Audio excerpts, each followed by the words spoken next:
Assalamualaikum warahmatullahi wabarakatuh. Perkenalkan, saya Fatimah Zahro dari Prodi D3 Keperawatan Belitung Poltekkes Kemenkes Pangkal Pinang. Di sini saya akan menjelaskan sedikit mengenai standar operasional prosedur dalam prosedur perawatan dalam memenuhi kebutuhan cairan dan elektrolit. Adapun pertama-tama yang akan kita bahas yaitu standar operasional prosedur pada tindakan keperawatan luka infus. Tahap yang pertama yaitu tahap pre-interaksi. Adapun prosedur atau tindakan yang bisa kita lakukan yaitu baca catatan keperawatan atau catatan medis. Tentukan tindakan keperawatan yang akan dilakukan, eksplorasi diri atau persiapan diri, persiapan alat seperti perlak dan pengalas, kapas alkohol, instrumen steril seperti pinset, gunting dan kom, bengkok, kasa steril, sarung tangan, larutan antiseptik, plester, pinset bersih, gunting bersih, dan juga betadin. Baik, untuk tahap selanjutnya yaitu tahap orientasi. Yang pertama yang harus kita lakukan yaitu ucapkan salam dan perkenalan diri. Selanjutnya, klarifikasi nama dan umur pasien atau nama dan alamat pasien. Juga jelaskan tujuan dan prosedur tindakan yang akan dilakukan kepada pasien atau keluarga. Jangan lupa yaitu kontrak waktu. Beri kesempatan pasien untuk bertanya. Minta persetujuan pasien atau keluarga. Dekatkan alat di dekatkan pasien dan jaga privasi pasien seperti tutup tirai dan pintu. Selanjutnya, kita masuk ke tahap kerja. Tahap kerja ini yang harus kita lakukan yang pertama-tama yang sangat penting yaitu cuci tangan. Lakukan gerakan 6 langkah cuci tangan dengan menggunakan hand rub. Selanjutnya yaitu menggunakan sarung tangan, meletakkan perlak dan pengalas di bawah lengan pasien. Membuka balutan infus yang kotor dengan pinset bersih.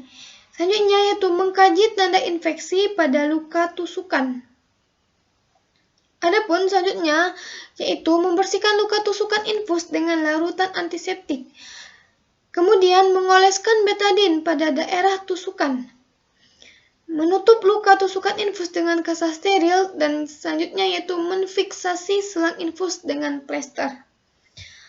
Tahap selanjutnya yaitu tahap terminasi. Yaitu informasikan pasien hasil kegiatan tersebut dan juga evaluasi respon pasien. Selanjutnya yaitu lakukan kontrak dengan kegiatan selanjutnya.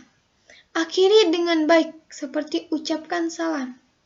Dan jangan lupa yaitu cuci tangan kembali setelah melakukan tindakan. Selanjutnya yaitu masuk ke tahap dokumentasi.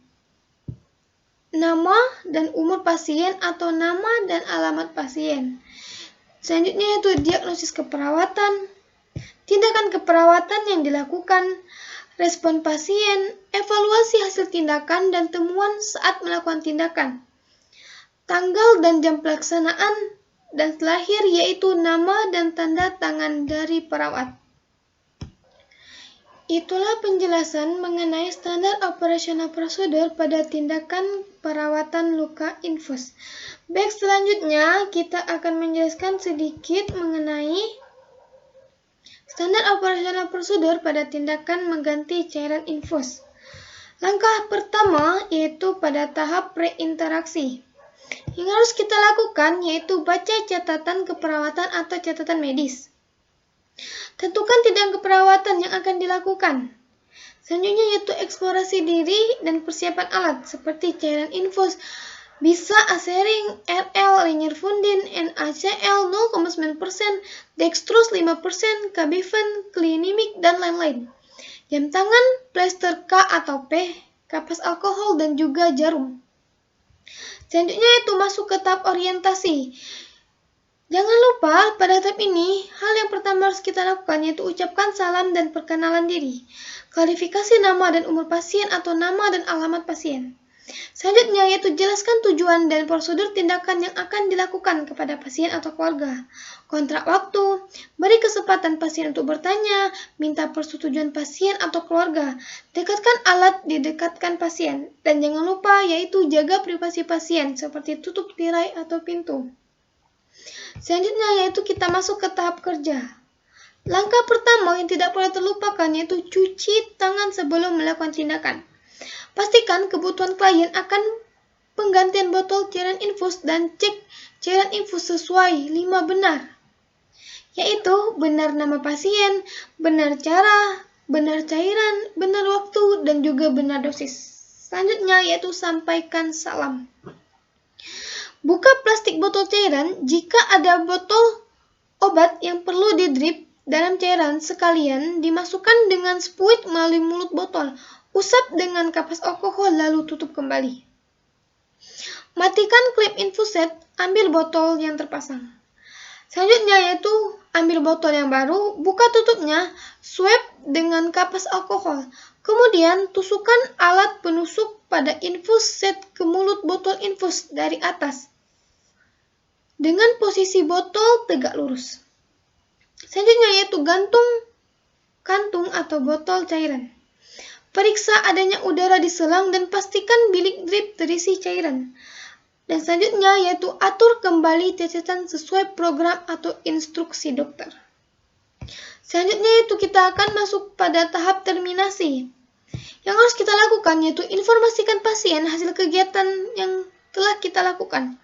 Evaluasi respon pasien, lakukan kontrak untuk kegiatan selanjutnya. Akhiri dengan baik. Dan yang terakhir, jangan lupa yaitu cuci tangan setelah kita melakukan tindakan tersebut. Adapun untuk tahap dokumentasinya, kita harus mencatat yaitu nama dan umur pasien atau nama dan alamat pasien, diagnosis keperawatan, tindakan keperawatan yang dilakukan, bagaimana respon pasien setelah kita melakukan tindakan, evaluasi hasil tindakan dan temuan saat melakukan tindakan, tanggal dan jam pelaksanaan, dan yang terakhir yaitu nama dan tanda tangan perawat. Baik, itulah penjelasan mengenai standar operasional prosedur pada tindakan mengganti cairan infus. Baik, untuk yang terakhir yaitu standar operasional prosedur pada tindakan memonitor tetesan infus. Yang pertama yaitu tahapan pre-interaksi. Adapun yang akan kita lakukan yaitu baca catatan keperawatan atau catatan medis. Tentukan tindakan keperawatan yang akan dilakukan, eksplorasi diri atau persiapan diri, persiapan alat yaitu handscoon dan jam. Selanjutnya masuk ke tahap orientasi, ucapkan salam dan perkenalkan diri, klarifikasi nama dan umur pasien atau nama dan alamat pasien. Jelaskan tujuan dan prosedur tindakan yang akan dilakukan kepada pasien atau keluarga. Kontrak waktu, beri kesempatan pasien untuk bertanya, dan jangan lupa minta persetujuan pasien atau keluarga. Adapun untuk tahap kerjanya, yang pertama yaitu cuci tangan. Yang kedua, mengatur laju tetesan infus. Tetesan infus diatur sesuai program pengobatan, tidak boleh terlalu cepat atau terlalu lambat. Selanjutnya yaitu mengganti botol infus apabila cairan sudah berada di leher botol dan tetesan masih berjalan. Sebaiknya prosedur ini dilakukan dalam 24 jam untuk mencegah flebitis dan pembentukan trombus. Selanjutnya yaitu mengganti selang infus apabila sudah digunakan paling lambat 3 kali 24 jam. Mengacu pada Centers for Disease Control atau CDC agar tidak lebih dari 2 kali 24 jam. Menghentikan terapi apabila program terapi sudah selesai. Merapikan alat dan mencuci tangan kembali. Dan informasikan pasien tentang hasil kegiatan yang kita lakukan. Dan jangan lupa yaitu evaluasi respon pasien. Lakukan kontrak untuk kegiatan selanjutnya. Akhiri dengan baik dan cuci tangan setelah melakukan tindakan tersebut. Selanjutnya yaitu masuk ke tahap dokumentasi. Dokumentasi ini berupa nama dan umur pasien atau nama dan alamat pasien, diagnosis keperawatan, tindakan keperawatan yang dilakukan, respon pasien seperti apa, evaluasi hasil tindakan atau temuan saat melakukan tindakan, tanggal dan jam pelaksanaan, dan yang terakhir yaitu nama dan tanda tangan perawat. Baik, itulah mengenai standar operasional prosedur pada tindakan memonitor tetesan infus.